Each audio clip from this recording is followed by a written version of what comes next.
بسم اللہ الرحمن الرحیم۔ السلام علیکم۔ معزز دوستو، امریکی خفیہ ایجنسی CIA اہلکار ملالہ اور اس کے باپ کو پاکستان کے خلاف تیار کر رہے ہیں۔ یہ امریکی اتنے فارغ نہیں ہوتے کہ کسی پاکستانی لڑکی پر یوں ہی لاکھوں ڈالر نچھاور کر دیں۔ ان کے اپنے پلان ہوتے ہیں۔ یہ ملالہ کو مستقبل میں پاکستانی سیاست میں لانچ کرنا چاہتے ہیں تاکہ آگے چل کر یہ امریکی مفادات کے لیے کام کرے۔ ملالہ کا ہر بیان CIA لکھ کر دیتی ہے، یہ صرف سٹیج پر آ کر پڑھتی ہے۔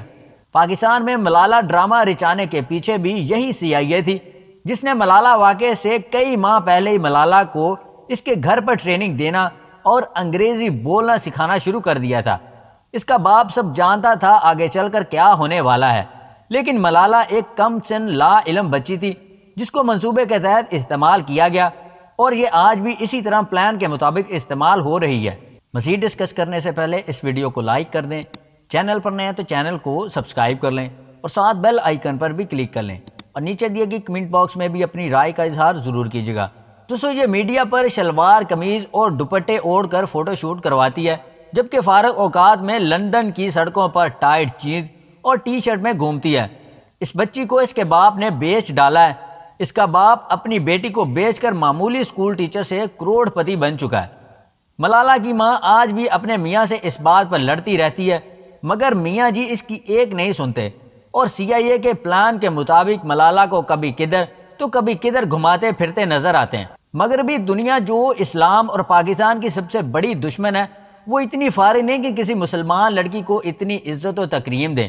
تعلیم کے فروغ اور عورتوں کے حقوق کے نعرے محض دنیا کی نظر میں دھوکہ دینے کے لیے لگائے جاتے ہیں۔ اصل مقصد پاکستان کو ہدف تنقید بنانا اور اس کے ذریعے پاکستان کا گھیرا ہر ممکن اور ہر جگہ سے تنگ کرنا ہے۔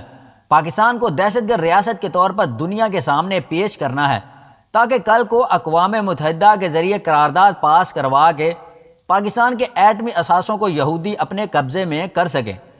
دوستو، یہ وہ گریٹ گیم ہے جو ملالہ کو استعمال کرنے کی بنیادی وجہ ہے۔ یاد رہے، ملالہ پر حملہ کرنے والے TTP کے کارکن تھے، اور آج TTP کے مرکزی ترجمان تک پکڑے جا چکے ہیں، جو کہ کھل کر اعتراف کر چکے کہ TTP بھارت اور امریکی خفیہ ایجنسیوں سے پیسے لے کر پاکستان میں حملے کرتی تھی، جس کا صاف مطلب یہ ہوا کہ TTP نے ملالہ پر حملہ بھی امریکی اور بھارتی ایجنسیوں کے کہنے پر کیا تھا۔ اور پھر آپ نے دیکھا کہ امریکہ نے کس طرح پاکستان کو بدنام کیا کہ یہاں دہشت گرد بچیوں کو اسکولوں سے روک کر گولیاں مار رہے ہیں۔ مقصد پاکستان کو غیر محفوظ ملک ظاہر کروانا تھا، مقصد دہشت گردوں کا ملک ثابت کروانا تھا، تاکہ ایٹمی اثاثے دہشت گردوں کے ہاتھ لگ جانے کا شوشہ چھوڑ کر پاکستان کا ایٹم بم قبضے میں لیا جا سکے۔ پاکستانیوں، آنکھیں کھولو، ملالہ ایک پورا ڈرامہ ہے اور اس کی باتوں میں کبھی مت آنا۔ دوستو، ویڈیو پسند آئے تو اسے لائک اور شیئر ضرور کیجیے گا، اور خطے کی موجودہ اور بدلتی صورتحال سے باخبر رہنے کے لیے ہمارے چینل کو سبسکرائب کر